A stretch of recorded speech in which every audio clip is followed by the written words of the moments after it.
But last week, before his blowout win, he courted voters at the Black Conservative Federation and pointed out he achieved the lowest African-American unemployment rate ever recorded when he was president. Hell, even Don Lemon had a job. But that's a big stat. That's like Babe Ruth hit the most home runs. That's a big stat. That's like, you know, Babe Ruth hit the most home runs, or Barry Bonds. I don't know. Who the hell is it? What are we giving Barry Bonds? Huh? It is, I'd see. You know, I know they put an asterisk. I'm trying to figure out what's going on. But there's something awfully nice. How many home runs did he hit, you know? Do we give it to Barry Bonds? Tell me. Do we give it to Barry Bonds or Babe Ruth? Okay, I'm okay with that. Huh? Barry? Okay, I'm with Barry. Hey. Especially tonight, I'm with Barry. I'm with Barry. In front of another group, I might be with the Babe, but You gotta give it to Trump. He knows his audience, and he admits it. He also took a swing at Biden, who makes a speech that lasts usually about a minute and a half because the octane starts to wear off. He makes a speech that lasts usually about a minute and a half because the octane starts to wear off. You ever notice he starts off strong? Within about 2 minutes, he can't talk anymore. And then he walks off. You ever notice he always goes like this?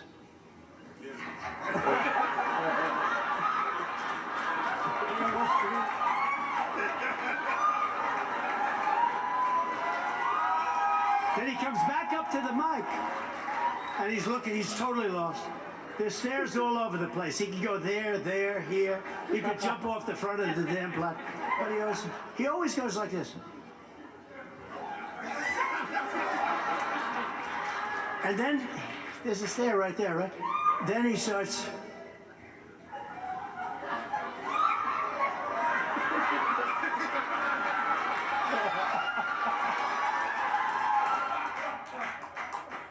Careful, Trump. If you keep that up, Dr. Jill might try to give you a sponge bath. But is he up here rapping to you guys for 45 minutes without any notes because the stupid teleprompter wasn't working? I'm up here now rapping to you guys for 45 minutes without any notes because the stupid teleprompter wasn't working. So if Biden lost the teleprompter, first of all, he's no good with the teleprompter anyway, even when it does work. But think of this.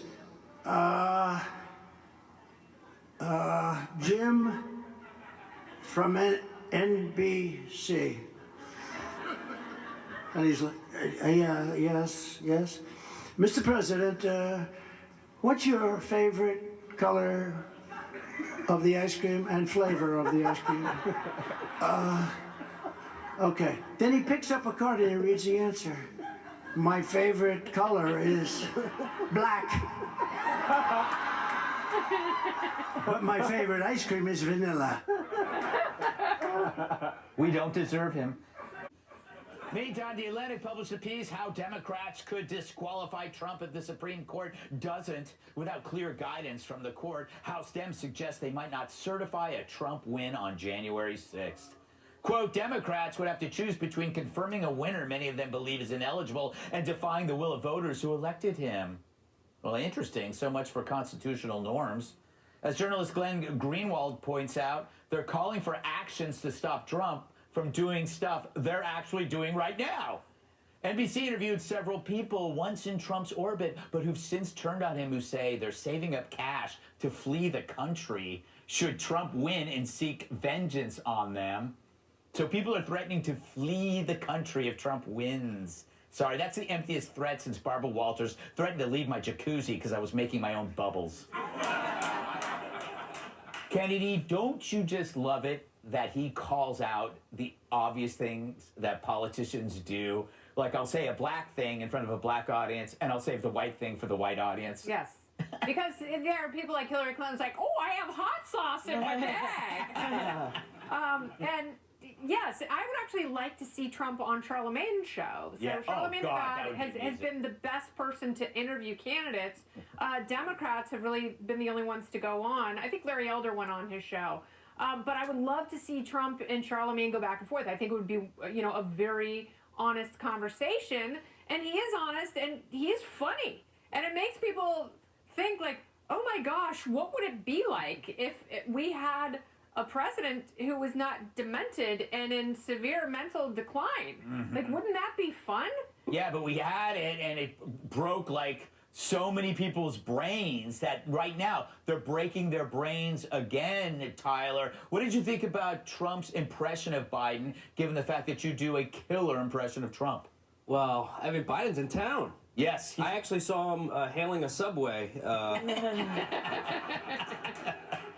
So, it's hilarious, but I'm really mad because he's stealing my act. Yeah. You know, and I just wonder if he's watching, just, sir, can you please stop, okay? Because he says I'm saving jobs, but you're taking so many jobs away from comedians, okay? You're taking millions of jobs, or maybe billions, so let me do it.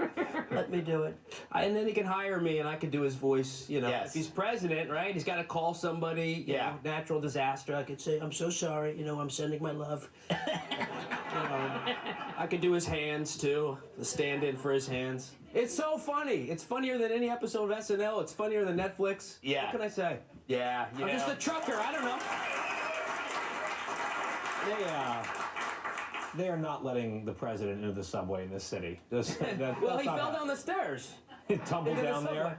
Yeah. The thing is, Greg, watching the clip, that extended series of clips from Trump, like, I was going to make the joke, because I hadn't seen it yet. Yeah. I was going to make the joke about Babe Ruth and Barry Bonds and pandering, and then he made the joke himself. And it was so much funnier, and the crowd ate it up. Yeah. They weren't uptight about it. They just went with it because it's real. Like, you don't have to be a huge Trump fan to admit the man can be very funny. And we've all watched the current president do the wandering thing. Yeah. Stage after stage. It is surreal to watch his opponent, probably, do an impression of it that's hilarious. Like, that doesn't happen in politics. No, it doesn't. He's wandering around the stage, accurately mocking his opponent for the presidency of this country. Yeah. And it's a little sad, but also quite funny. Exactly. You know, Kat, this is like the opposite of what Kennedy was talking about in the A block, where the press doesn't think we can handle the truth, so they lie. But then Trump goes, he tells you exactly what he's doing to your face.